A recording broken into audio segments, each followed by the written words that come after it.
خدا نہ خواستہ یہ بل اگر قانون بنے گا تو کوئی بھی وقف کی پراپرٹی مسلمانوں کے پاس نہیں رہنے والی۔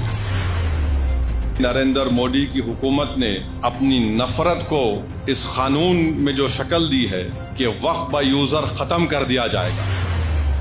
اب وقف با یوزر اگر ختم ہوگا تو سب سے پہلے نشانے پر ہے ہر مسلک کا مدرسہ۔ جو بی جے پی کی حکومت پورے ملک میں وقف کی جائیداد کا جو بل لے کر آئی ہے، میں صرف مختصر سے الفاظ میں اپنی بات کو بول کر یہاں سے رخصت ہو جاؤں گا کہ اگر یہ خدا نہ خواستہ یہ بل اگر قانون بنے گا تو کوئی بھی وقف کی پراپرٹی مسلمانوں کے پاس نہیں رہنے والی، سب حکومت کے قبضے میں چلا جائے گا۔ اور جس منصوبہ بند طریقے سے نریندر مودی کی حکومت نے اپنی نفرت کو اس قانون میں جو شکل دی ہے کہ مثال کے طور پر وہ کہتے ہیں کہ وقف با یوزر ختم کر دیا جائے گا۔ اب وقف با یوزر اگر ختم ہوگا تو سب سے پہلے نشانے پر ہے ہر مسلک کا مدرسہ۔ مدرسہ کسی کی ذاتی ملکیت نہیں ہوتی ہے، تو ہر مسلک کا مدرسہ ان کے نشانے پر ہے۔ بولیں گے نہیں، اب وقف با یوزر کا قانون سیکشن 3 کو ہم نے ختم کر دیا، اب ہم طے کریں گے کہ کون اس کا مالک ہے۔ دوسرا، حیدرآباد کی مکہ مسجد ہے، قانون یہ بول رہا کہ رجسٹرڈ ڈیڈ لے کر آؤ آپ۔ تلنگانہ میں 33,000 کے قریب وقف کی جائیداد رجسٹرڈ ہے۔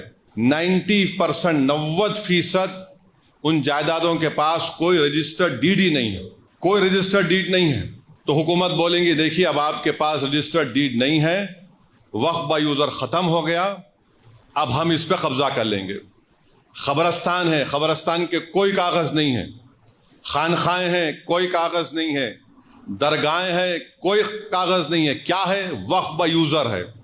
اگر وقف با یوزر چلا جائے گا تو یہ سب ختم ہو جائیں گے، اور نہ صرف یہ ختم ہو جائیں گے بلکہ خدا نہ خواستہ جتنی مسجد کی کمیٹیاں ہیں اس میں بھی وہ لوگ بولیں گے کہ ہم بی جے پی کے لوگوں کو کمیٹی کا ممبر بنائیں گے۔ آپ نماز پڑھیے، اس سے آپ کو کیا کرنا ہے؟ اور یہ بل میں یہاں تک لکھا گیا ہے کہ اس اگر وہ قانون بنے گا تو اس کے رولز بھی نریندر مودی دلی میں بیٹھ کے بنائیں گے۔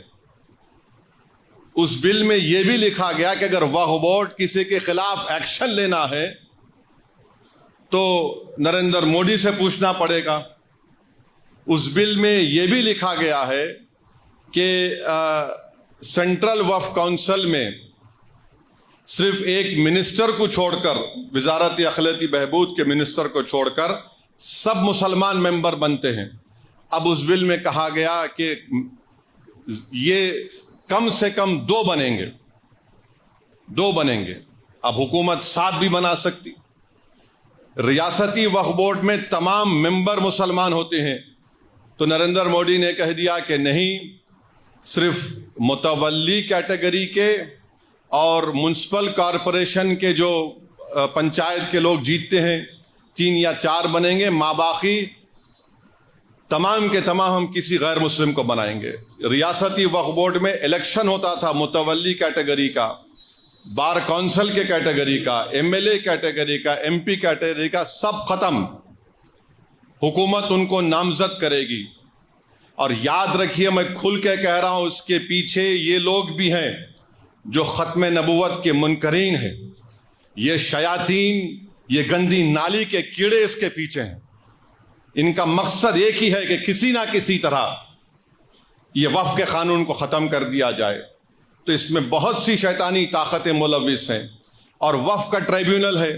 اب وقف کے ٹریبیونل میں ایک ڈسٹرکٹ جج chief justice of high court appoint کرتے ہیں ریاست کے، پھر ایک شخص کا اپوائنٹمنٹ ہوتا ہے جس کو شریعت کے بارے میں علم ہو، اور ایک ذمہ دار آدمی کو۔ نریندر مودی یہ کہہ رہے ہیں کہ اب ڈسٹرکٹ جج جو چیف جسٹس ہائی کورٹ کا اپوائنٹ کرتا نہیں، وہ ریٹائرڈ جج ہوگا، اور ایک ریٹائرڈ گورنمنٹ امپلائی ہوگا۔